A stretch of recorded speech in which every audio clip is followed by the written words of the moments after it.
Good evening. আমাদের শনিবারের কথামৃত পাঠ ও আলোচনার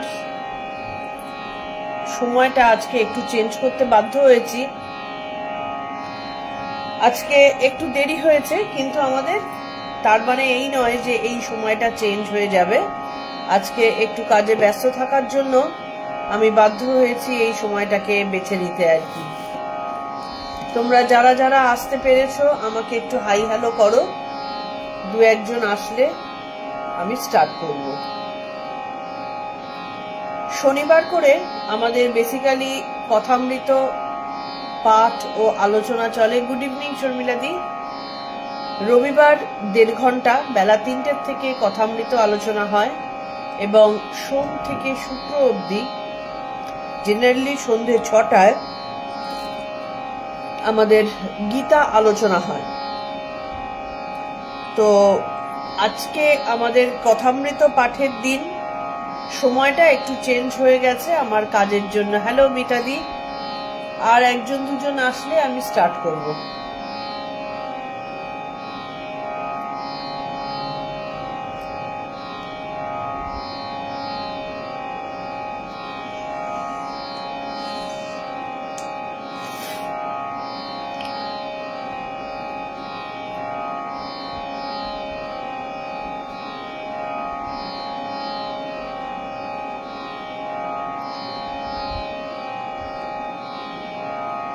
একটুখানি ওয়েট করব জাস্ট, যদি আর কেউ আসতে পারে। আসলে সবাই হয়তো জানেও না যে আজকে এই সময়টা আমি চেঞ্জ করেছি আর কি।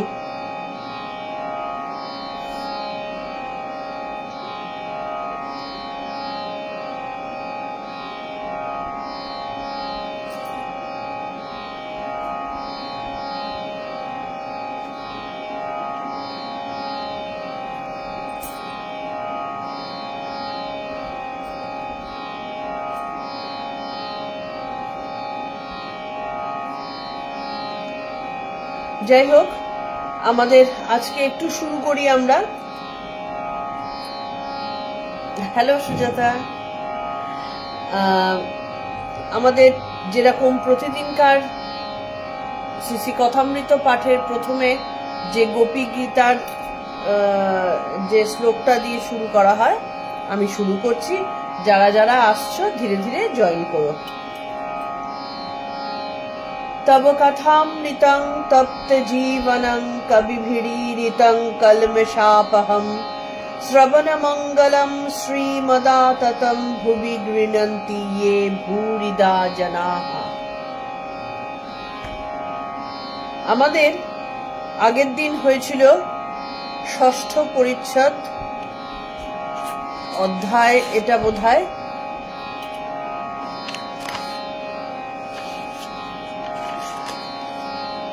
চতুর্থ খণ্ডের শুরু হয়েছিল।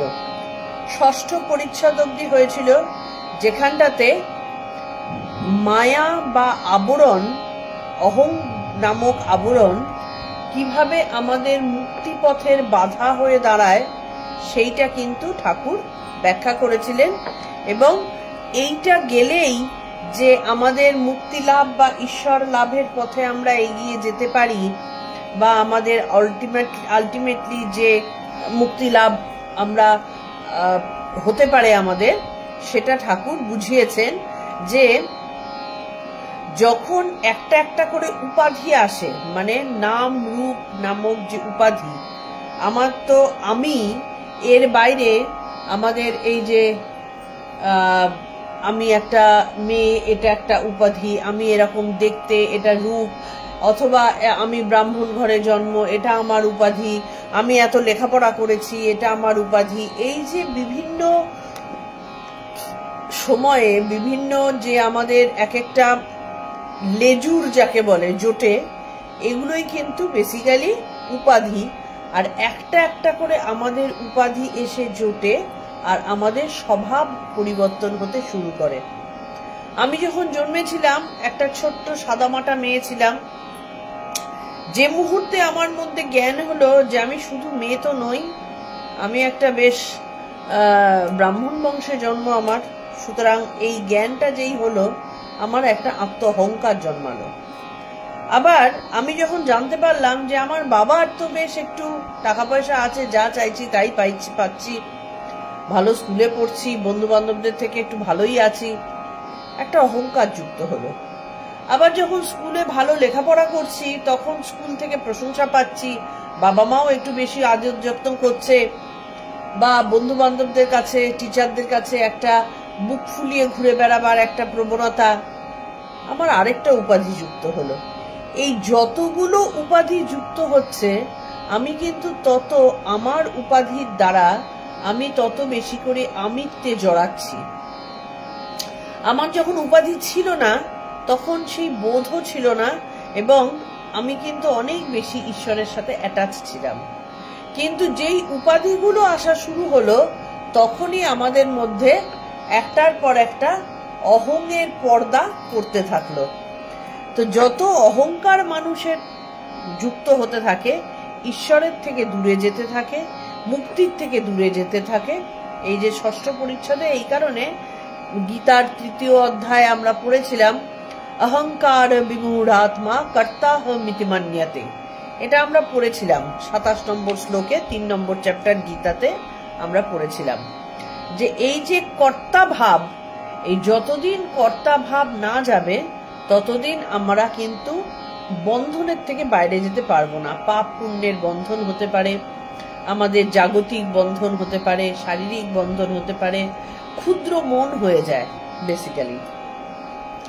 তো এই প্রসঙ্গে ঠাকুর একটা মজার গল্প বলেছিলেন, আমরা এরপর থেকে আমরা যাব।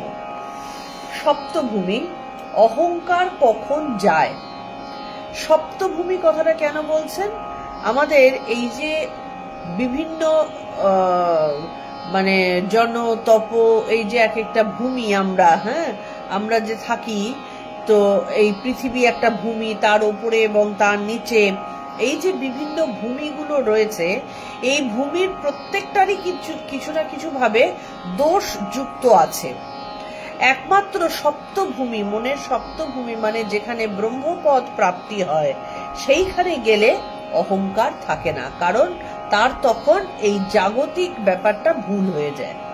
ঠাকুর এখানেই বলছেন সপ্তভূমি, অহংকার কখন যায়, ব্রহ্ম জ্ঞানের অবস্থা। জ্ঞান লাভ হলে অহংকার বেড়ে যেতে পারে, জ্ঞান লাভ হলে অহংকার যেতে পারে। সত্যিকারের যখন জ্ঞান লাভ হয় তখন মানুষ জানতে পারে যে আমি বেসিক্যালি কিছুই করছি না, যা কিছু করছেন প্রকৃতি করছেন, এবং সেই কারণে আমার কিছু কোনোভাবেই অহংকার করার মতন কোনো ব্যাপার নেই। কারণ তখন যত ওপরের দিকে যাওয়া শুরু করে, ভূমির ওপরের দিকে যাওয়া শুরু করে, তত মানুষের মধ্যে চেতনার উন্মেষ হতে থাকে এবং সে ধীরে ধীরে ঈশ্বরের সাথে অনেক বেশি কানেক্টেড হতে থাকে, এবং সে একটা সময় বুঝতে পারে আমি ঈশ্বর। অহম ব্রহ্মাস্মি কথাটা আমাদের বেদে রয়েছে, এবং তখন আসে যখন একেবারে উপরের লেভেলে উঠে যায়, ধীরে ধীরে এই অবস্থায় আসতে থাকে। তখন তিনি বুঝতে পারেন যে আমার বেসিক্যালি কোথাও কোনো হাত নেই। তাহলে একমাত্র জ্ঞান লাভ হলে অহংকার যেতে পারে। জ্ঞান লাভ হলে আর কি হয়? সমাধিস্থ হয়। সমাধিস্থ মানে কি? মনের কোনো আর নরণচরণ নেই, মানে মনের কোনো অস্তিত্ব নেই, মন বলে কিছু থাকছে না। তাহলে মন যখন থাকছে না, কাজটা করবে কে? তাহলে এই যে অহংকার বা রজগুণোচিত যে আচরণগুলো, এই কাজটা কে করবে? মনই তো করাবে, কিন্তু মন তো নেই। সেই সপ্তভূমিতে গেলে মন তো নেই, তাহলে মন নেই তো অহংকার করবেটা কে? তো সেই কারণে কি হয়? জ্ঞান লাভ হলে সমাধিস্থ হয়। সমাধিস্থ হলে তবে অহং যায়, সে জ্ঞান লাভ বড় কঠিন। ঠাকুর বলছেন একমাত্র সমাধিস্থ হলে, যখন কেন সমাধিস্থ হলে বা জ্ঞান লাভ হলে অহং যায়, তার কারণ অহং করার মতন যে পদার্থটা মানে মন, শরীর তো দূরের কথা, ছেড়ে দাও, মনও তো তখন আর থাকে না। তাহলে অহংকার করবেটাকে? শুভ সন্ধ্যা দিদা। তাহলে সে জ্ঞান লাভ বড় কঠিন। তাহলে অত সহজে একটুখানি বই পড়লাম আর একটু বুঝলাম, দুটো বক্তৃতা দিতে মানে হলাম, আমার জ্ঞান লাভ হয়ে গেল, এটা কিন্তু না। হ্যাঁ, তো সেই কারণে বলছেন যে জ্ঞান লাভ বড় কঠিন। বেদে আছে যে সপ্তম ভূমিতে মন গেলে তবে সমাধি হয়, সমাধি হলেই তবে অহং যায়।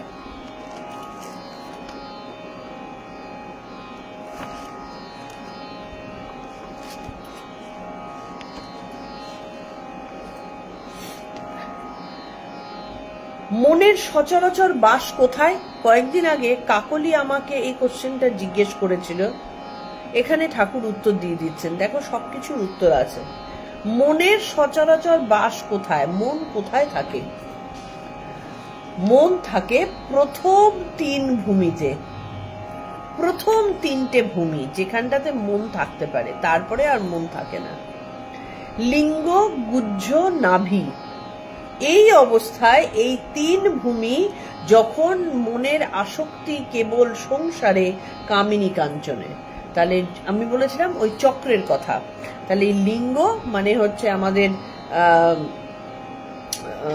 একেবারে প্রথম চক্রটা কি বলার সময় কেন ভুলে যায় বুঝতে পারি না।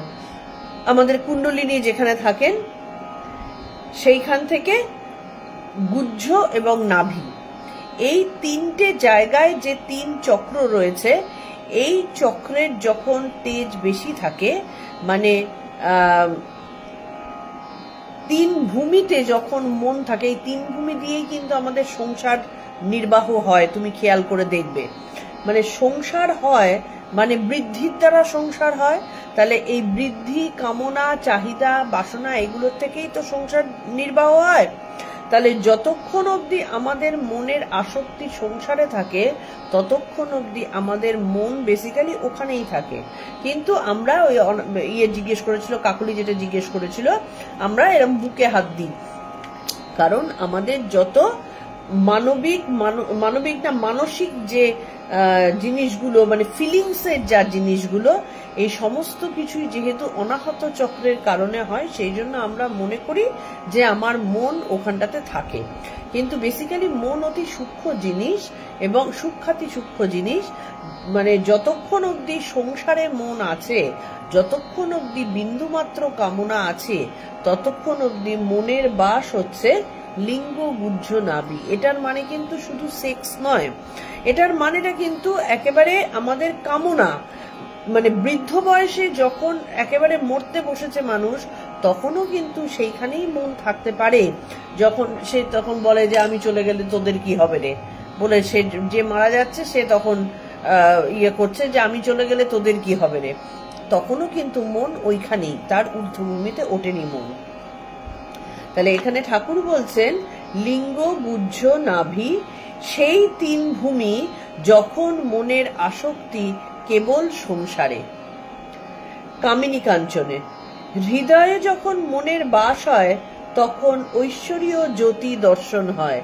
যখন মন আমি হৃদয়ে তুলে নিয়ে আসতে পারবো যে আমার এই সাংসারিক জাগতিক চাহিদাগুলো কিচ্ছু থাকবে না এবং বিন্দুমাত্র থাকবে না, তখন জ্যোতি দর্শন হওয়া শুরু হয়। সে ব্যক্তি জ্যোতি দর্শন করে বলে এ কি, তারপর কণ্ঠ, এরপরে আরো যখন উন্নতির দিকে যায় তখন এই কণ্ঠে, সেখানে যখন মনের বাস হয়, তখন কেবল ঈশ্বরীয় কথা কহিতে ও শুনিতে ইচ্ছে হয়। তখন আর অন্য কোনো কথা ভালো লাগে না। কিন্তু আমাদের কি সেরকম অবস্থা এসেছে? আমাদের ঈশ্বরীয় কথা ভালো লাগে, কিন্তু মাঝে মাঝে আবার একটু অন্য টক ঝাল খেতেও ভালো লাগে। তার মানে আমাদের মন ওখানে আসেনি, আমাদের মন এখনো কামিনী কাঞ্চনেই রয়েছে। কিন্তু এখানে বলছেন যে যখন আমাদের মনের বাস হৃদয়ে হয়, তখন জ্যোতি দর্শন হওয়া শুরু হয়ে যায়।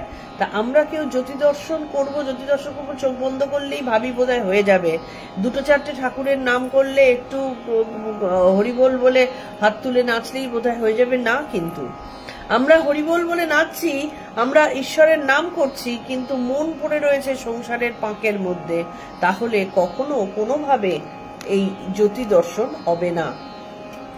তাহলে এখান থেকে যখন মন উঠে কণ্ঠে যায় তখন কি হয়, তখন আমাদের ঈশ্বরীয় কথা ছাড়া অন্য কোনো কথা আর ভালো লাগে না। এরপরে যখন কপালে মানে ভ্রু মধ্যে যখন মন আসে তখন সচ্চিদানন্দ রূপ দর্শন হয়। এগুলো আমরা পড়ছি কিন্তু অলরেডি, খেয়াল করে দেখো আমাদের যৌগিক ক্রিয়ায় কিভাবে কি হয় এই 3য় অধ্যায়ে গীতাতে আমরা কিন্তু পড়ছি, সবাই মিলিয়ে নিও। সেখানে যখন মনের বাস তখন সচ্চিদানন্দ রূপ দর্শন হয়, সেই রূপের সঙ্গে আলিঙ্গন স্পর্শন করতে ইচ্ছা হয় কিন্তু পারে না। তাহলে তখন রূপ দর্শন হচ্ছে, তাহলে কত কঠিন ঈশ্বরকে পাওয়া ভাবো।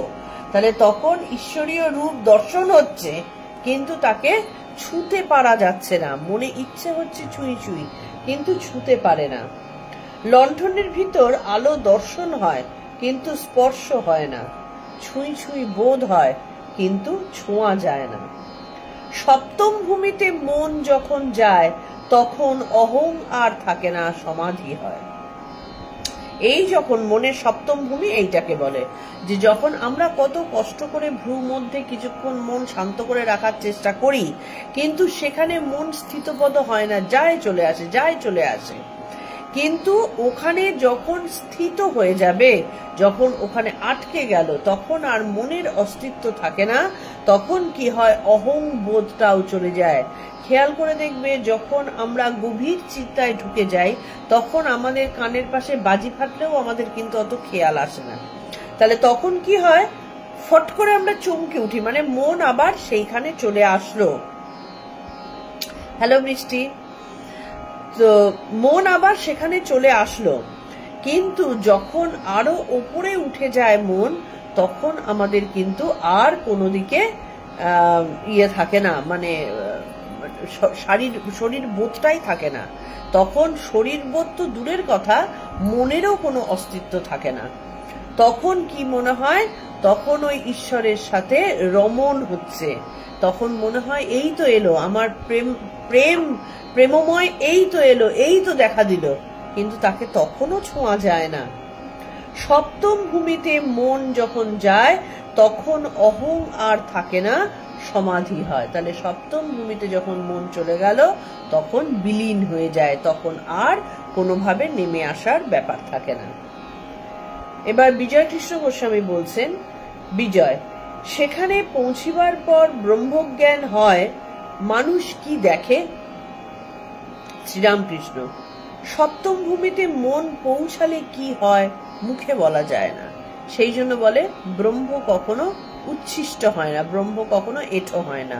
এঁঠো হয় না মানে কি, তাকে মুখ দিয়ে ব্যাখ্যা করা যায় না। যেমন আমাদের দুধ যে দেখেছে এবং যে খেয়েছে, যে দেখেছে সে বলল যে এটা সাদা মতন দেখতে একটা জলীয় পদার্থ, কিন্তু যে খেয়েছে সেই কিন্তু অনুভব করতে পারবে বা বলতে পারবে দুধের টেস্টটা কি, যে দেখেছে সে কিন্তু পারবে না বলতে। তাহলে সপ্তম ভূমিতে মন যখন যায় তখন ব্রহ্মের সাথে লীন হয়ে ব্রহ্ম লীলা চলতে থাকে এবং সেটাকে কখনোই মুখ দিয়ে বার করে বলা যায় না, সেটা অনুভবের জিনিস। জাহাজ একবার কালাপানিতে গেলে আর ফিরে না, জাহাজের খবর আর পাওয়া যায় না, সমুদ্রের খবরও জাহাজের কাছে পাওয়া যায় না। তাহলে জাহাজ যদি কালাপানি পার হয়ে গেল তখন সে আর ফেরে না। নুনের ছবি সমুদ্র মাপতে গিয়েছিল, কিন্তু যেই নেমেছে অমনি গলে গেছে। সমুদ্র কত গভীর কে খবর দিবে, যে দিবে সে মিশে গেছে। সপ্তম ভূমিতে মনে নাশ হয়, সমাধি হয়, কি বোধ হয় মুখে বলা যায় না। তাহলে যখন উপমাটা দিলেন কি, নুনের পুতুলের কথা বা নুনের ফটোর কথা, সে যত বড়ই হোক না কেন সে মাপতে গেছে জল কতটা, তা জলে গেলে নুন তো গলে যাবে, তার কি আর কোনো অস্তিত্ব থাকবে? সে কি আর বলতে পারবে যে নুন কতখানি, নুন বলতে পারবে কি যে কতখানি জল গভীর ছিল? কারণ তার আর অস্তিত্বই নেই। এবার তার অস্তিত্ব নেই মানেটা কি, সে ওই জলটার সাথে মিশে গেছে, অস্তিত্ব তাতে লীন হয়ে গেছে। তো খবরটা দেবে কে? তাহলে ঠিক সেই রকমই যে ব্রহ্মদর্শন যার একবার হয়ে যায় বা মনের সপ্তম ভূমিতে যে একবার যেতে পারে, তার পক্ষে খবর দিতে আসা আর সম্ভব নয়, কারণ যে ওখানে তখন বিলীন হয়ে যায়। অহং কিন্তু যায় না, বজ্জাত আমি, দাস আমি। দেখো ঠাকুর কতখানি জিনিসটা বোঝেন যে আমরা যতই পরিশ্রম করি না কেন, যতই আমরা ভাবি না কেন অহং আনবো না, অহং যায় না। বজ্জাত আমি, দাস আমি। কি হবে? যে আমিতে সংসারী করে, কামিনী কাঞ্চনে আসক্ত করে, সেই আমি খারাপ। আমরা সবাই বলি না যে আমি ভালো মেয়ে না খারাপ মেয়ে, এই লোকটা ভালো না খারাপ।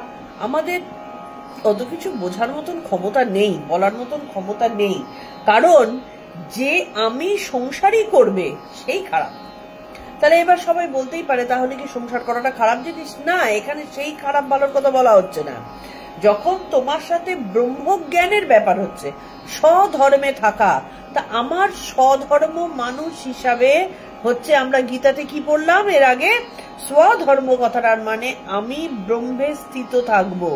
ওই জন্যই আমার মানুষ ধর্ম, মানুষ জন্ম। আমি মানুষ জন্মের জন্য শুধুমাত্র কিছু বড় বড় বিল্ডিং তৈরি করে, কয়েকটা বড় বড় মোবাইল টাওয়ার তৈরি করে আর দুটো আবিষ্কার করে চলে গেলাম, এটা মানুষ ধর্ম নয়। দেখো বিজ্ঞানের আবিষ্কার কিন্তু পুরোটাই হয়েছে কিভাবে মানুষ সুখে শান্তিতে থাকতে পারবে, সেই কারণে, সেইটা বার করার জন্য। তাহলে আমি সুখে থাকতে চাই বা শান্তিতে থাকতে চাই কেন? উদ্দেশ্যটা কিন্তু আমি শান্তিতে থেকে ঈশ্বর আরাধনা করব, কিন্তু বেসিক্যালি তা হয় না। যত মানুষ তৈরি করতে যাচ্ছে তত বেসিক্যালি তার মধ্যে জড়িয়ে পড়ছে, তখন আর মানুষের পক্ষে ঈশ্বর আরাধনার জন্য যে আমি আমার সমস্ত ভালোভাবে থাকার ব্যবস্থা করেছিলাম সেইটা সে ভুলে যায়। সেই কারণে যে আমিতে সংসারী করে, কাঞ্চন কামিনী কাঞ্চনে আসক্ত করে, সেই আমি খারাপ। সেটা যেই হোক না কেন সেটা খারাপ। জীব ও আত্মার প্রভেদ হয়েছে এই আমি মাঝখানে আছে বলে। তাহলে আমরা এর আগে ব্যাখ্যা করেছিলাম জীবাত্মা, পরমাত্মা, দেহাত্মা, এগুলোর মধ্যে পার্থক্যটা কি আমাদের আগের ব্যাখ্যাগুলোতে আছে। তাহলে এই যে জীব বলে একটা আমরা শরীরধারী একজন তৈরি হয়েছি, এবং আত্মা, তার ভেতরে আত্মা যে রয়েছে, এই জীব আর আত্মার মধ্যেকার যে ডিফারেন্সটা, মাঝখানে এতগুলো লেয়ার বিভিন্ন দিকের, এই লেয়ারটা তৈরি করেছে কিন্তু অহং বা আমিত্ব। এই আমিত্বটা আছে বলেই কিন্তু জীব ভুলে গেছে যে সে কে, পরমাত্মার সাথে তার যে লিঙ্কটা সেটা কেটে গেছে। এই মাঝখানের আমিত্বটা হচ্ছে প্রকৃতি দ্বারা নির্ধারিত। জলের উপর যদি একটা লাঠি ফেলে দেওয়া যায় তাহলে দুটো ভাগ দেখায়। এটা তোমরা যারা একটু মাইনিউটলি খেয়াল করেছো, সায়েন্সের স্টুডেন্টরা সবাই জানে, নর্মালেও জানা জানে যে লাঠি যদি জলের উপরে একটা ফেলে দেওয়া যায় তাহলে দুটো ভাগ দেখায়। একটা জলের গ্লাসের মধ্যে, কাঁচের গ্লাসের মধ্যে জল ঢেলে একটা লাঠি ডুবিয়ে দেখবে, কাঠি ডুবিয়ে দেখবে, মনে হবে যেন ভাঙা। বস্তুত জল এক, লাঠিটার দরুন দুটো দেখাচ্ছে। তাহলে জলটা কিন্তু একই রকম আছে, একটা জলের উপরে রয়েছে, একটা লাঠি জলের নিচে, একটা পোর্শন জলের উপরে রয়েছে, একটা পোর্শন জলের নিচে রয়েছে। সেই কারণে লাঠিটাকে দু রকম দেখাচ্ছে, কিন্তু আসলে জলও এক, লাঠিও এক। এই অহংই হচ্ছে এই লাঠিটা। এই যে লাঠিটা দুরকম ভাবে কাজ করছে, জলের মধ্যে, একই জলের মধ্যে রয়েছে অথচ দুরকম ভাবে কাজ করছে। কেন দুরকম কাজ করছে? এই অহং ভাবের জন্য। তাহলে লাঠি হচ্ছে সেই অহং, লাঠি তুলে নাও সেই জল একই থাকবে। আমরা কি করি? বড় জলকে আমরা একটা বাঁধ দিয়ে আলাদা করার চেষ্টা করি। তাহলে আমরা মনে করি যে এদিককার জল আর ওদিককার জল দুটো বেশ আলাদা করা হলো, কিন্তু বেসিক্যালি এই দুটোকে আলাদা করা কিন্তু যায় না। এই দুটোই মানে এই দুটো জলই এই লাঠিটা তুলে নিলেই কিন্তু এক হয়ে গেল, পাঁচিলটা তুলে নিলেই এক হয়ে গেল। যে জল সেই জলই থাকলো। তাহলে আমাদের এই যে লাঠিটা বা এই যে দেওয়ালটা যেটা দিয়ে বেসিক্যালি আমরা এক জলকে আলাদা করছি, সেটাই হচ্ছে অহং বা আমিত্ব। বজ্জাত আমি কে? যে আমি বলে আমায় জানো না, আমার এত টাকা, আমার চেয়ে বড়লোক কে আছে? যদি চোরে 10 টাকা চুরি করে থাকে, প্রথমে টাকা কেড়ে লয়, তারপর চোরকে খুব মারে, তাতেও ছাড়ে না, পাহাড়ওয়ালাকে ডেকে পুলিশে দেয় ও মেদ খাটায়, মানে জেল খাটায়। বজ্জাত আমি বলে জানে না আমার 10 টাকা নিয়েছে, এত বড় আস্পর্ধা। এটা কি আমরা মনে মনে ভাবি না? আমাদের মনে মনে কেউ যদি একজন খারাপ কাজ করে ফেলে আমরা, বা ভুল কাজ করে ফেলে, আমরা সাথে সাথে মনের মধ্যে একটা অহংবোধ চড়বড় করে মাথা তুলে দাঁড়ায়, কি আমার সাথে এইভাবে কথা বললো, সে আমাকে জানে না যে আমি কে। সেটা আমার বয়সও হতে পারে, একটা বাচ্চা ছেলে আমার মুখে মুখে কথা বললো, ফট করে আমার ইগোতে লাগবে, ওইটুকু বাচ্চা আমার সাথে এইভাবে কথা বললো, এই অহং। আবার একটা দরিদ্র একটা বড় লোক, বিশাল বড় লোকের কাছে গেছে, কোনো কারণে তার কথা শোনেনি, বড় লোক সাথে সাথে একটা বিচ্ছিরি করে তার সাথে অ্যাটিটিউড করবে যে তোমার সাহস কি, তুমি আমার দরজায় ঢোকার চেষ্টা করো, তুমি জানো না আমি কে? অহং। তাহলে অর্থের অহংকার, বয়সের অহংকার, সৌন্দর্যের অহংকার, জ্ঞানের অহংকার, নির্গুণের অহংকার, যত কিছু আছে সবকিছু দিয়েই কিন্তু আমাদের আমিত্ব। যেই আমি বলবো যে মানে আমরা ভাবছি যে আমি হয়তো নিজেকে খুব টিমিড করে রেখে, মানে অনেক সময় দেখবে আমাদের মধ্যে অনেকের বলার ইয়ে আছে, আমি তো কিছুই পারি না, আমি তো কিছুই না, আমি তো দাসানুদাস, আমি তো অমুক। এটাও ভুল। তার মানে এখানেও সে তার আমিত্ব প্রকাশ করে যাচ্ছে, আমার দ্বারা কিছুই হবে না, তোরা কত বড়, আমি কত ছোট। ও তো ভাবছে যে আমি খুব নিজের বিনয়ের প্রকাশ ঘটাচ্ছি। না, এটাকে বিনয়ের প্রকাশ বলে না। বিনয় তোমার স্বভাবে, তোমার চোখে মুখে, তোমার তাকানোতে, নিঃশ্বাস প্রশ্বাসে তোমার বিনয় প্রকাশ পাবে। কিন্তু এই যে বলাটা, এটাও কিন্তু অহংকারেরই সমান, যে আমার ভেতরে অহং কাজ করে যাচ্ছে। যে মুহূর্তে আমি আমি আমি ব্যাপারটা নিয়ে আমরা বেশি ভাবিত হব, এমনকি আমি খারাপ এটাও যদি বেশি ভাবনার কারণ হয়ে থাকে, তাহলেও সেটা কিন্তু আমাদের আমিত্বের পরিচয়। তাহলে কি বলছেন বিজয়? বলছেন যে যদি অহং না গেলে সংসারে আসক্তি যাবে না, সমাধি হবে না, তাহলে ব্রহ্মজ্ঞানের পথ অবলম্বন করাই ভালো, যাতে সমাধি হয়। আর ভক্তি যোগে যদি অহং থাকে, তাহলে জ্ঞান যোগী ভালো। বিজয় কৃষ্ণ গোস্বামী বলছেন যে অহং না গেলে সংসারে আসক্তি যাবে না, এটা সত্যি কথা। আবার আসক্তি না গেলে অহংও যাবে না, দুটোই কিন্তু ভাইস ভার্সা। আমার অহং থাকলে আমি সংসারে আসক্তির থেকে ছেড়ে দিয়ে আমি ঈশ্বরে মনোযোগ নিবেশ করতে পারবো না, আবার অহং থাকলে আমি ঈশ্বরে মনোনিবেশ করতে পারবো না, কোনোটাই পারবো না। তাহলে কি করব? বিজয় কৃষ্ণ গোস্বামী বলছেন যে যদি অহং না গেলে সংসারে আসক্তি না হয়, তাহলে ব্রহ্মজ্ঞানের পথ অবলম্বন করাই ভালো, যাতে সমাধি হয়। যে প্রসেসে ব্রহ্মজ্ঞান প্রাপ্ত হওয়া যায়, যখন একবারে আমাদের আগেকার দিনের মুনি ঋষিদের মতো বিশাল ব্রহ্মজ্ঞানী, তারা চূড়ান্ত দাপটের সাথে তারা প্রকৃতিকে তুচ্ছ করে দিতে পারেন, তাদের হওয়াটাই ভালো। আর ভক্তি যোগে যদি অহং থাকে, তাহলে জ্ঞান যোগী ভালো। দেখো শ্রীকৃষ্ণকে অর্জুন প্রথম কথাটা কিন্তু বলেছিলেন, আমরা তোমাদের মনে আছে নিশ্চয়ই যারা প্রথম থেকে শুনছো, তিনি বলেছিলেন যে কোনটা শ্রেয় পথ, শ্রেষ্ঠ পথ কোনটা, জ্ঞান যোগ না ভক্তি যোগ না কি? খেয়াল করো তখন শ্রীকৃষ্ণ কি উত্তর দিয়েছিলেন। শ্রীরামকৃষ্ণ বলছেন, দুই একটি লোকের সমাধি হয়ে অহং যায় বটে, কিন্তু প্রায় যায় না। তার মানে সমাধি হয়েও যে অহং চলে যাবে না, কিন্তু সমাধি হয়েও অহং থেকে যায়, এত সাংঘাতিক দাপট প্রকৃতির। হাজার বিচার করো, অহং ফিরে ঘুরে উপস্থিত। আজ অশ্বত্থ গাছ কেটে দাও, কাল আবার সকালে দেখো ফেকরি বেরিয়েছে। একান্ত যদি আমি যাবে না, তবে থাক শালা দাস আমি হয়ে। এবার সেই উত্তরটা মানে অমোঘ যেটা বললেন, তাহলে মনকে এমন ভাবে চাবুক মারো যে অহম যদি তুই নাই যাবি, আমি অহম যদি থেকেই থাকে, তাহলে একেবারে দাস হয়ে তুই থাক, যে আমার কিছুই করবার নেই, আমি তোমার দাস, ঈশ্বরের দাস। তোমার দাস মানে ঈশ্বরের দাস, তিনি যেমন চালান আমি তেমনি চলি। যখন আমাদের গিরিশ ঘোষ শ্রীরামকৃষ্ণকে যখন বকলমা দিয়েছিলেন, তখন শ্রীরামকৃষ্ণের ওপরে সমস্ত সম্পূর্ণ ছেড়ে দেওয়া। তিনি যখন দেহ রেখেছেন, শ্রীরামকৃষ্ণ দেহ রেখেছেন, গিরিশ ঘোষের সন্তান জন্মেছে এবং তার মৃত্যু হয়েছে, গিরিশ ঘোষ দুঃখ করে কাঁদতে পর্যন্ত পাচ্ছেন না, কারণ আমার মনও তো তোমাকে দিয়ে দিয়েছি। তাহলে আমার মনে দুঃখটা আসবে কোথা থেকে? আমার মন বলেও তো আর কিছু নেই। একে বলে বকলমা দেওয়া, একে বলে দাস হয়ে থাকা। মানে আমার সমস্ত কিছু, আমার যেসব দিতে হবে সে তো আমি জানি, সেই আমার সব দিতে হবে, সমস্তটা পূর্ণ দান।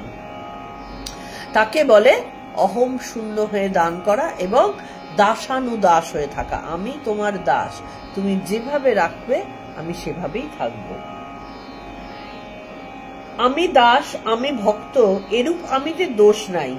মিষ্টি খেলে অম্বল হয়, কিন্তু মিছরি মিষ্টির মধ্যে নয়। ঠাকুর উদাহরণ দিচ্ছেন, ছোট ছোট জিনিস, কিন্তু ঠাকুরের নখদর্পণে ছিল। তিনি বলছেন যে এমনি মিষ্টি যদি বেশি খাও খুব খারাপ, কিন্তু যদি মিছরি খাও, স্বাদটা তো মিষ্টি, কিন্তু সেটা খারাপ নয়। জ্ঞান যোগ ভারী কঠিন, দেহাত্ম বুদ্ধি না গেলে জ্ঞান হয় না। তার মানে দেহবোধ যতদিন থাকে জ্ঞান লাভ হবে না, পরিষ্কার তিনি বলে দিলেন। তাহলে আমরা কোন জ্ঞানের দিকে দৌড়াবো? জ্ঞান লাভ অতি কঠিন। অনেক বড় বড় মুনি ঋষিরা তবে জ্ঞান লাভ করতেন আর কি।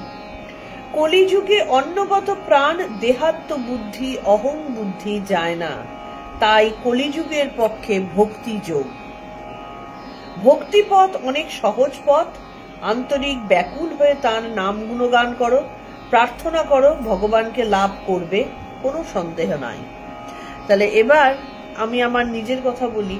ঠাকুর তো বললেন ভক্তিপথ সহজ পথ। ভক্তিও কি সহজে আসে বলতো? যাকে দেখিনি, যাকে ছুঁইনি, যার গলার আওয়াজ শুনিনি, যার কাছ থেকে কোনো আমি বলে যাই কমিউনিকেশনের রিটার্ন পাই না, তাকে ভক্তি করাটা কি অতই সহজ জিনিস? ভক্তি ঈশ্বরের কৃপা না হলে হয় না। কিন্তু ঠাকুর বলছেন ভক্তিপথ সহজ পথ। কেন বলছেন সহজ পথ? মানেটা কি?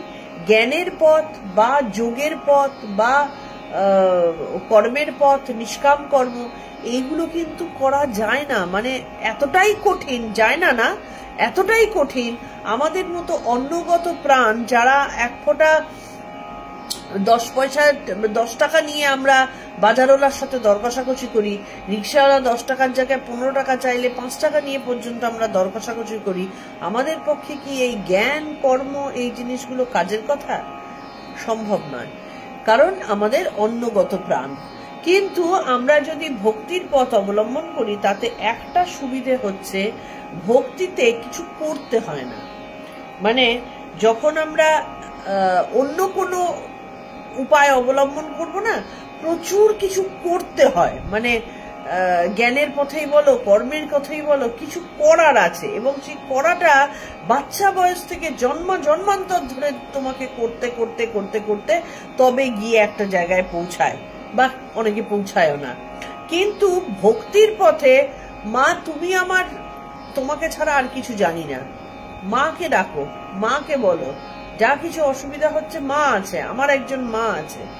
এই যে ভক্তি, এই যে ভাব, এই যে ভালোবাসা, এটাতে কিছু করতে হবে না তোমাকে। না তোমাকে বেশি পড়তে হবে, না তোমাকে বেশি পুজো আশা করতে হবে, কর্মকাণ্ড বেদে যেগুলো ছিল সেই কর্মকাণ্ডের কিছু কর্ম করতে হবে, না কোনো শারীরিক কসরত করতে হবে। শুধু মাকে মনে মনে ভালোবাসতে হবে, ঈশ্বরকে ভালোবাসতে হবে, ব্যাস, আর কিছু দরকার নেই। ঈশ্বর শুধু ভালোবাসা চাইছেন, তাই জন্য বলছেন ভক্তি হচ্ছে সহজ পথ। কারণ আমি যদি সারাদিন ধরে পুজো আশ্রয়ে ব্যস্ত থাকি, কি আমাদের বেদের কর্মকাণ্ডে ব্যস্ত থাকি, আমি রোজগারটা করব কখন? কি রোজগার করলাম যখনই, আমার পক্ষে সম্ভব নয় সম্পূর্ণ কর্মফল ত্যাগ করে দেওয়া, হয় না। তো সেই কারণে আমি কিছুই যখন পারবো না, যখন আমি কাজ করছি তখন আমি ভাবছি যে মা আমার এই কাজটা এইভাবে করছি আমি, তুমি খুশি হবে তো? মা আমি কাজটা দেখো মনোযোগ দিয়ে করছি, তোমার ভালো লাগছে তো? মা আমি রান্নাটা ভালোভাবে করছি, তুমি খাবে বলে, তোমার ভালো লেগেছে তো? এই হচ্ছে ভক্তি। আমার তার জন্য কিন্তু আলাদা করে আসনে বসে মাকে পুজো করার দরকার নেই। আমি কাজের মধ্যেই রয়েছি। মা আমি ছেলেটাকে পড়াচ্ছি, আমি ভালোভাবে পড়াচ্ছি, তার কারণ এই ছেলেটা যেন তোমার জগৎ সংসারে কাজে লাগে, তোমারই তো দেওয়া সন্তান, তাকে আমি ভালোভাবে পড়াতে চাইছি। কি আমি অফিসে কাজটা করছি, মা আমি কাজটা করছি অফিসে, তুমি খেয়াল রেখো মা আমি যেন কোনো বিপদে না করি, ভুল যেন না করে ফেলি, এই কাজটা আমি যদি করি তুমি নিশ্চয়ই হাসবে, তোমার নিশ্চয়ই ভালো লাগবে। এই হচ্ছে ভক্তি। তাহলে এই ভক্তিটা সারাদিন আমরা মনের মধ্যে লালন পালন করতে পারি। তো সেই কারণে আমাদের ভক্তি পথটা বলছেন সব থেকে সহজ পথ, এবং প্রার্থনা করো ভগবানকে লাভ করবে, কোনো সন্দেহ নাই। ঠাকুর কিন্তু এটা খেলোখেলি ব্যাপার বলেননি, তিনি বলছেন কোনো সন্দেহ নাই, তিনি জোর দিয়ে বলছেন। যেমন জলরাশির উপর বাঁশ না রেখে একটি রেখা কাটা হয়েছে, যেন দুই ভাগ জল, আর রেখা অনেকক্ষণ থাকে না। তাহলে দাস আমি কি ভক্তের আমি, বালকের আমি, এরা যেন আমি রেখা মাত্র। তাহলে এই যে যখন ভক্তির ভাবের যে পরিচয়গুলো, আমি দাস, আমি তোমার সন্তান, আমি তোমার ভক্ত, এটাতে যে আমিত্ব, সেটা হচ্ছে জলের দাগের মতন। জল দিয়ে দাগ কাটলে মনে হয় কি এই তো জলের দাগ আছে, কিছুক্ষণের মধ্যে শুকিয়ে গেল, থাকে না আর। তাহলে সেই ভক্তের যে আমি, সেই আমিত্ব জলের দাগের মতো, সেটাকে অহম বলে না।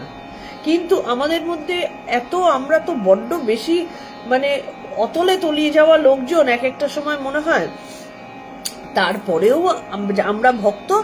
এই আমি ভক্ত বাবা, আমি বিশাল বড় ভক্ত, মানে আমার মতো ভক্ত আর কেউ নেই, আমার মতন মাথা নত করে আর কেউ থাকে না, মানে আমি একদম মাথা নুয়েই ফেলছি। আমাদের আমিত্বে চলে আসে, আমাদের অহংকারটা কোন যে ছোট একটা ছিদ্র, সে কোন দিক দিয়ে ঢোকে কিচ্ছু বোঝা যায় না। কিন্তু এখানে যখন ওই জন্য সরলতা, যে সরলতায় বলে না ঈশ্বর বাস করেন, সেই জন্য যখন দাস আমি, ভক্তের আমি, বালকের আমি থাকবে, তখন সেটা সরলতায় পরিপূর্ণ হবে।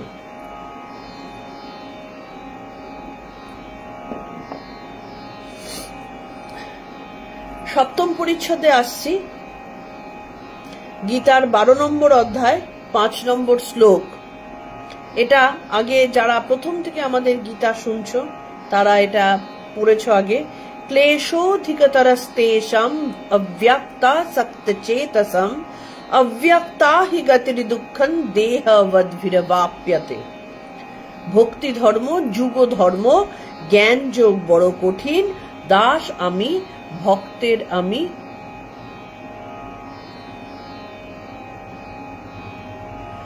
নমস্কার জহরুলদা,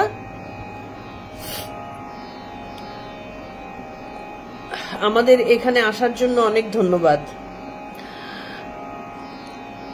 এই ভক্তের আমি, বালকের আমি, এইটা বিজয় কৃষ্ণ গোস্বামী শ্রীরামকৃষ্ণের প্রতি বলছেন, মহাশয় আপনি বজ্জাত আমি ত্যাগ করতে বলছেন, দাস আমিতে দোষ নাই। এটা তো আমাদের কথা, খুব সত্যি কথা, যে বজ্জাত আমি সেটা তো উনি ত্যাগ করতে বলছেন। তাহলে আমি যে আরেক দাস আমিটাও তো আরেকটা আমি, তো সেটাতে কোনো দোষ নেই, সেটা বলছেন। কি বলছেন শ্রীরামকৃষ্ণ? হ্যাঁ, দাস আমি অর্থাৎ ঈশ্বরের দাস, আমি তার ভক্ত, এই অভিমান, এতে দোষ নাই, বরং এতে ঈশ্বর লাভ হয়। তাহলে আগে কিন্তু ঠাকুর বললেন যে এতে জলের দাগের মতন, এই আসলো এই চলে গেল। বিজয় জিজ্ঞেস করছেন, আচ্ছা যার দাস আমি তার কাম ক্রোধাদি কি রূপ? দেখো কি সুন্দর কথা। তাহলে আমাদের মতন যারা, ধরো আমাদের মধ্যে কেউ একজন দাস আমি হয়ে গেলাম, মানে ভেতরে সেই ভাবটা আসলো, তাহলে বিজয়কৃষ্ণ গোস্বামী বলছেন যারা দাস আমিতে থাকে তাদের মধ্যে কি কামক্রোধ থাকে না? তাহলে ধরো এই যে বিভিন্ন মঠ মিশনে যারা সন্ন্যাসীরা রয়েছেন, তো তাদের কি কামক্রোধ ব্যাপারটা কিরকম ভাবে থাকে? শ্রীরামকৃষ্ণ, যদি ঠিক ভাব যদি হয়, যদি ঠিক ভাব হয়, এটাই হচ্ছে আসল কথা, এটা হচ্ছে মাইনিউটলি খেয়াল করার মতন কথা। যদি ঠিক ভাব হয় তাহলে কাম ক্রোধের কেবল আকার মাত্র থাকে। কাম আর ক্রোধটা ওই আকার মাত্র, মানে এই মনে আসলে এই হুচ করে বেরিয়ে চলে গেল। মানে আমরা ভাবছি যে এ বোধহয় খুব রেগে আছে, অ্যাকচুয়ালি না, এই তোমার সামনে মুখে রেগে কথা বলছে, ওইদিকে তাকিয়ে ফিক করে হাসছে, দেখলি কেমন দিলাম? সন্ন্যাসীদের মধ্যে এরকম আমি দেখেছি। হ্যাঁ, মানে ভেতর সরলতায় পরিপূর্ণ, তাদের ভেতরে রাগ যেটা, সেটা কাজ করতে হবে, শুধু সেই কারণে শুধুমাত্র তারা ওই রাগটুকু দেখাচ্ছে। অ্যাকচুয়ালি ভেতরে কিছুই রাগ হয়নি। যদি ঈশ্বর লাভের পর দাস আমি বা ভক্তের আমি থাকে, সে ব্যক্তি কারোর অনিষ্ট করতে পারে না।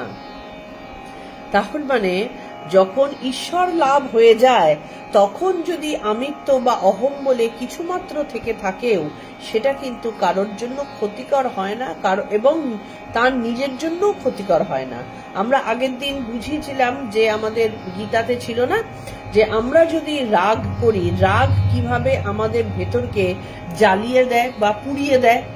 তাহলে রাগ যার উপরে করছি তার তো ক্ষতি করেই ফেলছি, রাগের চোটে ওই লোকটাকে মেরেই দিলাম হয়তো, আবার তার সাথে সাথে শুধু লোকটাকে মারলাম না, আমার ভেতরটাকেও কিন্তু পুড়িয়ে ফেলি। কিন্তু যদি ঈশ্বর দর্শনের পরে তার রাগ থাকে, সেটা হচ্ছে সাজানো রাগ, নাটকের মতন।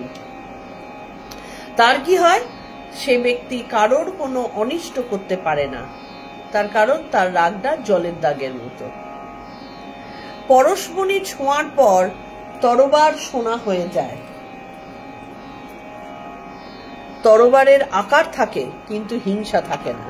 যতদিন তরোয়াল লোহার তরোয়াল, ততদিন অবধি আমাদের কিন্তু থাকে না, মানে তরোয়াল ধারালো কাটছে।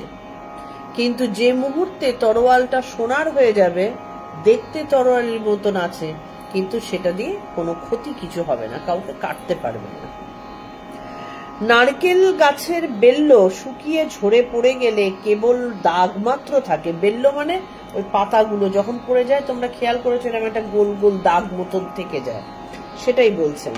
কেবল দাগ মাত্র থাকে, সেই দাগে এইটি টের পাওয়া যায় যে এককালে ওখানে নারিকেলের বেল্ল ছিল।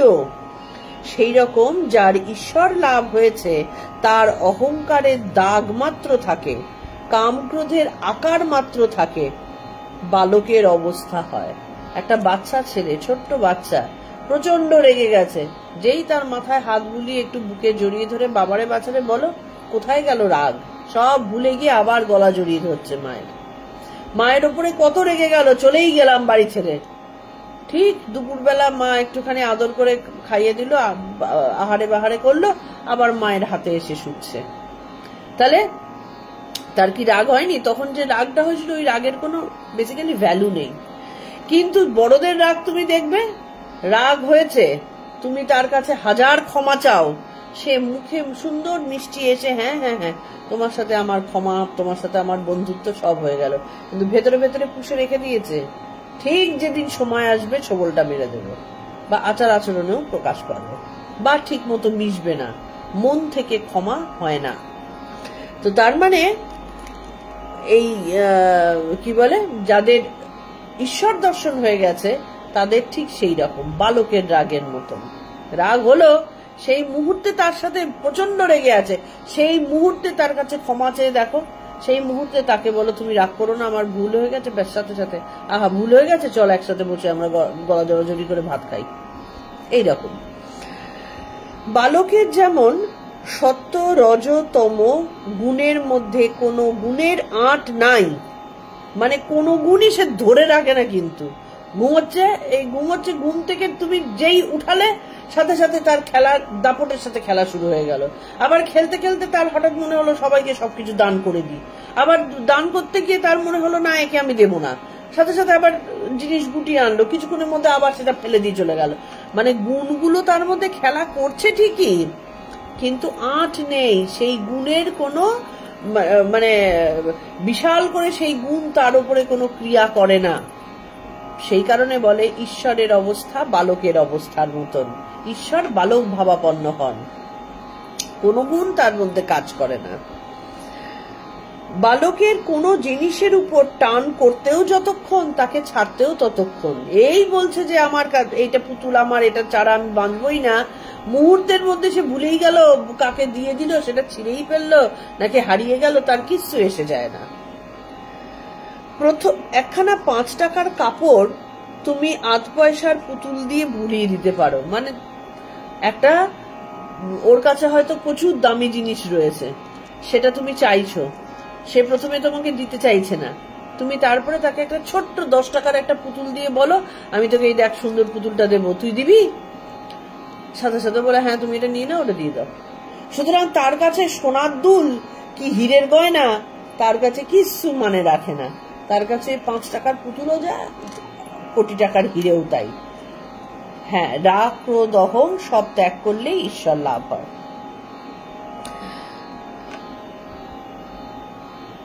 বালকেরা হ্যাঁ প্রথমে খুব আট করে বলবে না আমি দেব না, আমার বাবা কিনে দিয়েছে। বালকের আবার সবাই সমান, ইনি বড় উনি ছোট এরূপ বোধ নাই। তাহলে বালকের মধ্যে কেন ঈশ্বর নেই বলবে না বলো? বালকের মধ্যে কখনো আছে যে এ ক্ষত্রিয়, এ বৈশ্য, এ শূদ্র, একে ঘৃণা করতে হয়, একে প্রণাম করতে হয়, এসব বোধ আছে? তাকে যদি শিখিয়ে দেওয়া হয় ওরে বড়দেরকে প্রণাম করতে হয়, সে কিন্তু ব্রাহ্মণ, ক্ষত্রিয়, বৈশ্য, শূদ্র বিচার করবে না, সে কিন্তু ঠিক বড় তাই পায়ে হাত দিয়ে প্রণাম করবে। এই হচ্ছে সরলতা। তাই জাতি বিচার নাই। মা বলে দিয়েছে ও তোর দাদা হয়, সে ছুতোর হলেও এক পাতে বসে ভাত খাবে। ঠিক দেখো এই কথা, মা বলেছে যে ও তোমার দাদা, সুতরাং দাদা, ব্যাস। এবার তার আবার জাতি বিচার কি? একসাথে বসে তার থালের সাথে ভাত খাও। হয়তো তার মা নিজে সেই ছুত মার্গি রয়েছে, এটা ছুস না, ওটা করিস না, ওখানে ধরিস না, এরম আছে, কিন্তু তার ছেলেকে সে বলেছে যে এটা তোর দাদা, সুতরাং ছেলের দাদা, ব্যাস। তার আর কিছু জানার দরকার নেই। তার সে কোন জাতির, সে দরিদ্র না বড় লোক, ছেলে কিন্তু সেটা বিচার করতে যাবে না। তো বালকের ঘৃণা নাই, সূচি অসুচি বোধ দেয়, পায়খানায় গিয়ে হাতে মাটি দেয় না। তো ছোট বাচ্চারা তো এরকমই হয়। সে এই তো আমার ছেলেকে দিয়ে তো আমি সব থেকে বড় বুঝেছি, যে প্যান্টের মধ্যে পটি করে ফেলেছে, তার কোনো ঘৃণা বোধ নেই। ঘেন্না পাচ্ছি আমরা এ মা তুই কি করেছিস, প্যান্ট ছাড়ে, অমুক করে তমুক করে, তার ওই সমস্ত কোনো বোধ নেই। সে মা ছাড়িয়ে দিল, না দিল, মেখে বসে থাকবে। বড়জন মেখে যদি ঠান্ডা ঠান্ডা লাগে, চ্যাটচ্যাট করে বা কিছু একটা হয়, সে তখন চিৎকার করে বলবে ধুয়ে দাও, কিন্তু ঘৃণা বোধের জন্য তার কিছু এসে যায় না। কেউ কেউ সমাধির পরেও ভক্তের আমি দাস আমি নিয়ে থাকে। আমি দাস, তুমি প্রভু, আমি ভক্ত, তুমি ভগবান, এই অভিমান ভক্তের থাকে। হনুমানের শ্রীরামচন্দ্রের উপর ছিল আমি ভক্ত। তাহলে হনুমান তো পুরুষসিদ্ধ পুরুষ ছিলেন, তিনি তো সবসময় সর্বদা ঈশ্বরকে কাছে রেখেছেন, বুক চিরে দেখিয়ে দিয়েছেন তার ভেতরের পুরুষ ও প্রকৃতিকে। বুক চেরা মানে সত্যিকারের বুক চেরা নয়, এটা হচ্ছে তার ভেতরের অন্তরাত্মাকে প্রকাশ করা। তাহলে তার মধ্যে আমি ভক্ত, তুমি প্রভু, আমি দাস, এইভাবে থাকবো, এটা কিন্তু তার মধ্যে ছিল। তাই জন্য বলছেন কেউ কেউ সমাধির পরেও ভক্তের আমি দাস আমি নিয়ে থাকে, কারণ তারা সেই লীলাটা দেখতে বা লীলাটা আস্বাদন করতে পছন্দ করে। যখন গোপিনী যারা বা খুব বড় কৃষ্ণ ভক্ত যারা, তারা যখন উচ্চ স্তরে পৌঁছায়, তাদের যখন সমাধি অবস্থা হয়, তখন কিন্তু তারা সেই রকম ভাবে করতে চায়, মানে ঈশ্বরের সাথে মিশে যাওয়ার অবস্থা আসে। কিন্তু তারা বলে কি না কৃষ্ণ, আমি তোমার সাথে মিশে যেতে চাই না। কি কারণে যেতে চাই না? কারণ আমি যদি মিশে যাই তাহলে নুনের পুতুলের মতন আমার থেকে তোমার আর কোনো অস্তিত্বের ডিফারেন্স থাকবে না। আমি কি করে তোমার লীলা আস্বাদন করব? ভক্ত ভগবানের লীলা আস্বাদনের জন্য একটা দূরত্ব কোনো সময় রেখে দিতে পছন্দ করে, কারণ আমি মিশে গেলে তো আর তোমার লীলা দেখতে পাবো না। আমি তো দেখতে পাবো না তোমার সেই সুমধুর চোখের দৃষ্টি, আমি শুনতে পাবো না তোমার সেই বংশীধ্বনি। তো সেই কারণে তার লীলা আস্বাদনের জন্য মানে ভগবান ভক্তের ভেতরে একটা ভক্ত ভগবানের মধ্যেকার একটা ডিফারেন্স সমাধির পরেও রেখে দেয় নেমে এসে।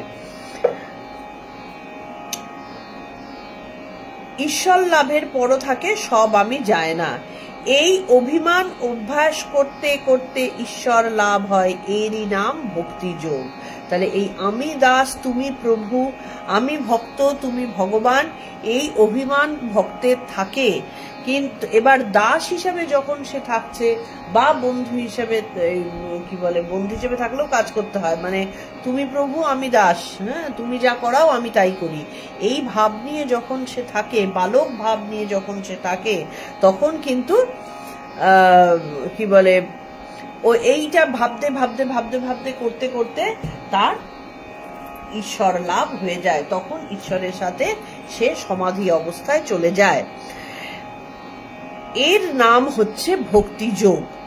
ভক্তির পথ ধরে গেলে ব্রহ্মজ্ঞান হয়, মানে আলটিমেটলি এটা কিন্তু আমরা গীতাতে পড়েছিলাম যে আমরা যে পথই অবলম্বন করি না কেন, যে কোনো রকম ভাবে যাই না কেন, আলটিমেটলি কিন্তু আমরা সেই একই জায়গায় গিয়ে পৌঁছাবো, মানে জ্ঞান প্রাপ্তি আমাদের হবে। কারণ আমরা ভক্তিভাবই ধরে থাকি, আর যে ভাবেই আমরা কর্মভাবই ধরে থাকি না কেন, আমরা আলটিমেটলি দুটোর দ্বারাই কিন্তু মহাশুদ্ধির পথে আমরা পৌঁছবো। ভক্তিভাবেও যেরকম শুদ্ধতার পরিশুদ্ধতার পথে আমরা পৌঁছতে পারি, কর্মের পথেও কিন্তু সেই রকম ভাবেই মন আমাদের পরিশুদ্ধ হয়ে ওঠে, এবং পরিশুদ্ধ মন হলে তবেই ঈশ্বরের সাথে মানে ভক্তের সাথে ভগবানের মিলন হয়। তো তাহলে ভক্তির পথ ধরে গেলেও ব্রহ্মজ্ঞান হয়। ভগবান সর্বশক্তিমান মনে করলে ব্রহ্মজ্ঞানও দিতে পারে। তাহলে ভগবানের মধ্যে যদি মনে হয় যে কে আমি ব্রহ্মজ্ঞান দেব, এক নিমেষে তুড়ি বাজাতে যতক্ষণ সময় লাগে তারও আগে ব্রহ্মজ্ঞান হয়ে যেতে পারে। ব্রহ্মজ্ঞান মানে কি? জ্ঞান।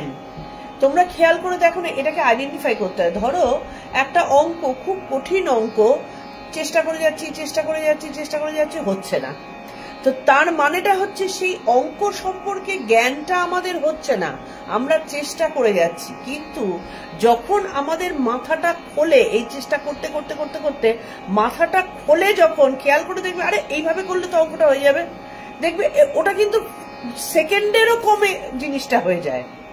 এটা সবাই তোমরা খেয়াল করেছো আশা করি। মানে যখন হওয়ার অবস্থায় পৌঁছায়, এই চেষ্টা করতে করতে করতে করতে কি হচ্ছে, আমাদের মাথা খুলছে, মাথা আরো কাজ করার জন্য তৎপর হচ্ছে। তাহলে যখন আমাদের সেই মানে একেবারে আনসারটা পাওয়ার যে আসল উপায়, সেইটা যখন মাথায় ক্লিক করে, সেই ক্লিকটা করতে কতখানি সময় লাগে এটা একবার ভেবে বলো। মুহূর্তও সময় লাগে না। তাহলে ব্রহ্মজ্ঞানে তো সেই একটা জ্ঞান, এইরকমই জ্ঞান। ব্রহ্মজ্ঞান মানে বই পড়ে পড়ে, এটা ব্রহ্মজ্ঞান বই পড়ে জীবনেও হয় না। ব্রহ্মজ্ঞান অন্তর থেকে আসে। তাহলে সেইটাও কিন্তু ওই মুহূর্তে ঈশ্বর যদি কৃপা করেন, তাহলে কিন্তু ব্রহ্মজ্ঞান আমাদের মুহূর্তে হতে পারে। কিন্তু ভক্তেরা প্রায় ব্রহ্মজ্ঞান চায় না। যারা ভক্ত তারা কিন্তু ব্রহ্মজ্ঞান চায় না।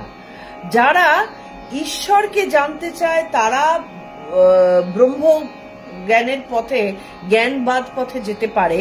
কিন্তু যারা ভক্তির পথের পূজারী তারা ব্রহ্মজ্ঞান চাই না। কেন চায় না?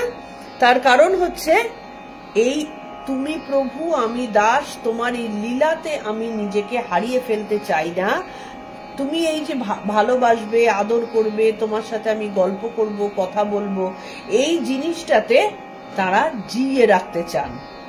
আর এই কারণেই তারা ব্রহ্মজ্ঞান না চেয়ে ভক্তি নিয়ে তারা থাকতে চান। বিজয় কৃষ্ণ গোস্বামী বলছেন, যারা বেদান্ত বিচার করেন তারাও তো তাকে পান। বেদান্ত বিচার করেও তো পাওয়া যায়, মানে ব্রহ্ম দর্শন কোন দিক থেকে, শ্রীরামকৃষ্ণ বলছেন হ্যাঁ, বিচার পথেও তাকে পাওয়া যায়, একেই জ্ঞান যোগ বলে। জ্ঞান যোগ মানে বিচার করে করে কোনটা আমি আর কোনটা তিনি। এই শরীরটা কি আমি? না, শরীরটা আমি না। শরীরটাকে তাহলে ত্যাগ করলাম, তাহলে শরীরের পরে কি আসলো? আমাদের শরীরের পরের কি জিনিস? ধ্যানের মাধ্যমে খোঁজ করতে করতে কোশ্চেন যখন দেখা গেল যে শরীরের পরেও একটা আছে মন, মন বলে বিষয়, তার মানে সেইটা কি আমি? না, সেটাও আমি না। তাহলে এই চোখ, কান, নাক, মুখ আমি নই, মনটা আমি নই, তাহলে আমিটা কে? এইভাবে ধীরে ধীরে জ্ঞানের মাধ্যমে খোঁজ করতে করতে তাকে বিচারের মাধ্যমে পাওয়া যায়। বিচার পথ বড় কঠিন। তোমায় তো সপ্তভূমির কথা বলেছি। সপ্তম ভূমিতে মন পৌঁছিলে সমাধি হয়। ব্রহ্ম সত্য, জগৎ মিথ্যা, এই বোধ ঠিক হলে মনের লয় হয়, সমাধি হয়। যখন মনের মধ্যে আসে যে আমি যা কিছু দেখছি তা মিথ্যা, মিথ্যা মানে নেই না, এটার ব্যাখ্যার ভুল ধারণা কিন্তু বহুজনের হয়। মিথ্যা মানে নেই না। এই আমাদের আধ্যাত্ম পথে মিথ্যা কথাটার মানে হচ্ছে যার অস্তিত্ব চিরস্থায়ী নয়, যা চিরকালীন নয়, তা কখনো ঈশ্বর হতে পারে না, তা কখনো আমি হতে পারি না। যা চিরকালীন, যার ক্ষয় নেই, সেটাই সত্য। যেমন আমাদের যদি সারা ব্রহ্মাণ্ড ধ্বংস হয়ে যায় কোনোদিন, সারা পৃথিবীর গ্রহ অনুগ্রহ যা আছে সব ধ্বংস হয়ে যায়, আবার নতুন যদি বিগ ব্যাং থেকে শুরু হয়, তখনও কিন্তু এই হিন্দু ধর্মের যে ব্যাখ্যাগুলো রয়েছে, মানে ঈশ্বরীয় আধ্যাত্ম ব্যাখ্যা যেটা রয়েছে, যে নিয়মগুলো রয়েছে, সেইভাবেই কিন্তু আবার তৈরি হবে। সেই জন্য এই ব্রহ্ম সত্য এক জিনিস, ওই সত্য। আজকে আর্কিমিডিসের ফর্মুলা বা যে কোনো একটা ফর্মুলা, অঙ্কের ফর্মুলা, আমি যদি ইংলিশে করি তাও সত্য, আবার সেটা যদি বাংলায় করি তাও সত্য, আবার যদি হিব্রুতে করি তাও সত্য, একই জিনিস।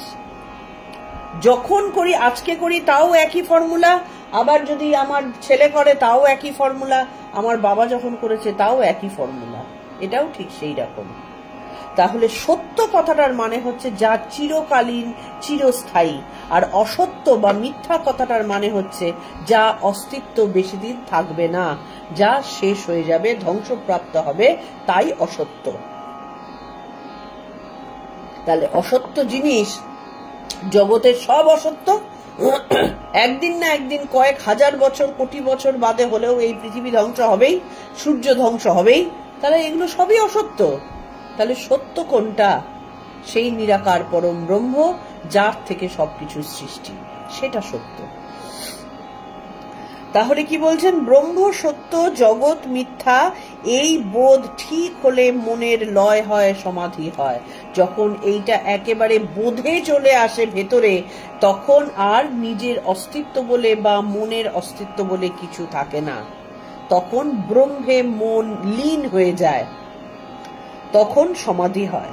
কিন্তু কলিতে জীব অন্নগত প্রাণ, ব্রহ্ম সত্য জগৎ মিথ্যা কেমন করে বোধ হবে?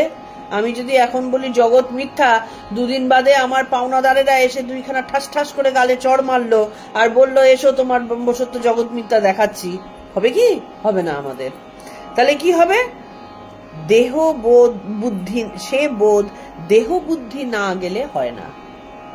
যখন দেহ বুদ্ধি চলে যাবে, এরকম বহু যোগী পুরুষরা রয়েছেন, এখনো রয়েছেন, যারা দেহ বলে কিছু নেই, কিন্তু তারা আছেন। তার মানে তারা অশরীরী না, তারা প্রেতাত্মা নয়, তারা দেহ বোধ চলে গিয়ে বছরের পর বছর ধরে তারা কিন্তু সাধনা করে যান, এমন আছেন। এবং আমাদের মধ্যেও যারা দেহ বোধ থাকবে না, মন তার সাথে কানেক্টেড নয়, সেইটা না গেলে কখনো হয় না। আমি দেহ নই, আমি মন নই, চতুর্বিংশতি তত্ত্ব নই, আমি সুখ দুঃখের অতীত, আমার আবার রোগ শোক জরা মৃত্যু কই। এই যে ভাব, আমার রোগ শোক, আমি তো নই সেটা, আমি তো এই পঞ্চভূতে তৈরি করা জিনিস নই, আমার শরীরটা এই পঞ্চভূতে তৈরি জিনিস, আমার মন দিয়ে তৈরি করা জিনিসটা আমি নই, আমার মন তো আলাদা, এই আকাশ বাতাস এই সকল দিয়েই তো তৈরি মন, তাহলে আমি তো মন নই। এই বোধ যখন আসবে, তাহলে আমার আবার জড়াই বা কি, আমার আবার রোগই বা কি, আমার শোকই বা কি। আজকে আমি যদি বলি আমার জ্বর হয়েছে, আমার জ্বর হয়েছে মানে আমার জ্বরটা কোথায় হলো? জ্বরটা তো হলো এই শরীরটার। আমার কি করে জ্বর হতে পারে? আজকে আমার কিডনি খারাপ, আরে আমার কিডনি খারাপ মানে কি? কিডনিটা তো এই শরীরটার, এটা তো এমনি আমাকে যখন মরে যাবো পুড়িয়ে দেবে, কি মাটিতে পুঁতে দেবে, কি কাউকে ইয়েদের কি কি যেন করে, এক একজনের এক এক রকম ধর্ম এক একটা জিনিস করে, তো সেটা তো এমনি পঞ্চভূতে বিলীন হয়ে যাবে, তো সেটা তো তার মানে জড় পদার্থ। তো জড় পদার্থটা কি করে আমার হতে পারে? আমি তো সেটা হতে পারি না। তো তার মানে আমি যদি একেবারে ভেতর থেকে অনুভবে আনতে পারি বা বিচারের দ্বারা ব্যাখ্যা করে একেবারে প্রমাণ করতে পারি যে আমি সুখ দুঃখের অতীত, তাহলে আমার আবার রোগ শোক জড়া দুঃখ কই? এই যে শোক হচ্ছে, দুঃখ পাচ্ছি, অভিমান করছি, আমার কি হচ্ছে? আমার তো হচ্ছে না। আমি সেটাতে মনকে কানেক্ট করে রেখে দিয়েছি, সেই কারণে আমি ভাবছি যে আমার হচ্ছে। আমি কিন্তু আমি ভুলে গেছি, সেই কারণে। এসব বোধ কলিতে হওয়া কঠিন। যতই বিচার করো কোনখান থেকে দেহ বুদ্ধি ঠিক এসে দেখা দেয়। অশ্বত্থ গাছ এই কেটে দাও মনে করলে মূল শুদ্ধ চলে গেল। হ্যাঁ, পার্সিরা শকুন দিয়ে খাওয়ায়, কিন্তু তার পরদিন সকালে দেখো গাছের একটি ফেকরি বেরিয়েছে। দেহাভিমান যায় না। তাই ভক্তি যোগ কলির পক্ষে ভালো সহজ। তো এই বিচার আমরা কলিতে পারবো না করতে, আমাদের পক্ষে সম্ভব নয়। হয়তো কারোর কারোর হতেও পারে, সেটা মানে অতি গূঢ় একটা ব্যাপার, সবার পক্ষে সম্ভব নয়। সেই কারণে কলির পক্ষে ভক্তিযোগটাই ভালো। আর চিনি হতে চাই না, চিনি খেতে ভালোবাসি। তাহলে আমি চিনি হব না, আমি চিনিটা খাবো। আমি চিনি হয়ে লোকের পেটে ঢুকতে পারি না। আমার এমন কখনো ইচ্ছা হয় না যে বলি আমি ব্রহ্ম। ঠাকুর বলছেন আমি ব্রহ্ম, এটা আমি কখনো বলি না। আমি বলি তুমি ভগবান, আমি তোমার দাস। মা বলে মা কালীকে ধরেছেন। পঞ্চম ভূমি আর ষষ্ঠ ভূমির মাঝখানে বাজ খেলানো ভালো, ওর মধ্যেই বেঁচে থাকা ভালো। সপ্তম ভূমিতে গেলে বেশি দিন টিকে থাকা যায় না। ষষ্ঠ ভূমি পার হয়ে সপ্তম ভূমিতে অনেকক্ষণ থাকতে আমার স্বাদ হয় না, কারণ লীলা দর্শন হয় না। তো আমি তার নাম গুণগান করব, এই আমার স্বাদ। সেব্য সেবক ভাব খুব ভালো। ঠাকুর সবসময় বলতেন না, আমি রসে বসে থাকতে চাই। তো কেউ যদি সমাধিতেই সারাদিন থেকে বসে থাকে, সে রসে বসে কি করে থাকবে? আশেপাশের লোকজন নিয়ে লীলা খেলা হবে না, সে তো সমাধিতে চলে গেছে। ঠাকুর সেটা চান না। আর দেখো গঙ্গারই ঢেউ, ঢেউয়ের গঙ্গা কেউ বলে না। তাহলে গঙ্গারই ঢেউ হয়, ঢেউয়ের গঙ্গা হয় কি? তাহলে আমি যদি দাস হয়ে থাকি, তাহলে ঈশ্বরের দাস হয়ে থাকবো, এটাই তো ভালো নয় কি? আমি সেই এ অভিমান ভালো নয়। কলিতে যদি আমি বলি অহম ব্রহ্মাস্মি, এটা ভালো নয়। তার কারণ এটাতে লোকে নিতে পারবে না, কেউই নিতে পারবে না, নিজেও ঠিক নিতে পারবে না। দেহাত্ম বুদ্ধি থাকতে যে এ অভিমান করে তার বিশেষ হানি হয়, এগুতে পারে না, ক্রমে অধঃপতন হয়। সেই জন্য আমরা মনে মনে যদি বা বলতে থাকি যে আমি সেই বিশাল কিছু হয়ে গেলাম দু চারটে শাস্ত্র আউড়ে, তাহলে আলটিমেটলি তার ক্ষতিই হয়। পরকে ঠকায় আবার নিজেকে ঠকায়, নিজের অবস্থা বুঝতে পারে না। তাহলে এরকম আমরা বহু দেখেছি, বহু মহাত্মা সাধুর বেশ ধরে থাকা এরম লোকজনও আমরা দেখেছি, যারা পরকে তো ঠকাচ্ছেই, ঠকিয়ে তারা বিভিন্ন রকম ভাবে ভোগবাদের মধ্যে নিজেকে ডুবিয়ে দিয়েছে। তাহলে তারা শুধু পরকে ঠকাচ্ছে না, তারা নিজেকেও ঠকাচ্ছে এবং চরম একেবারে তলাতল অবস্থায়, রসাতল অবস্থায় নিজেদেরকে নিয়ে যাওয়ার ব্যবস্থা করছে। আজকে তাহলে এটুকুই। আমরা আজকে 9টা বেজে গেছে। আমরা আগামীকাল আবার কথামৃত পাঠে যদি কিছু বিঘ্ন না ঘটে, আমাদের 3টে থেকে আবার কথামৃত পাঠ হবে, আমি নোটিশ দিয়ে দেব। আজকে প্রণাম মন্ত্র দিয়ে শেষ করছি।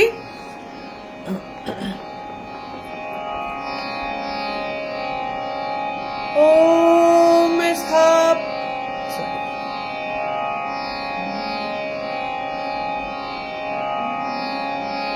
ओम स्थापकाय च धर्मस्य सर्वधर्म स्वरूपिणे अवतार আমার আজকে সুরে গন্ডগোল হচ্ছে গো কোনো কারণে।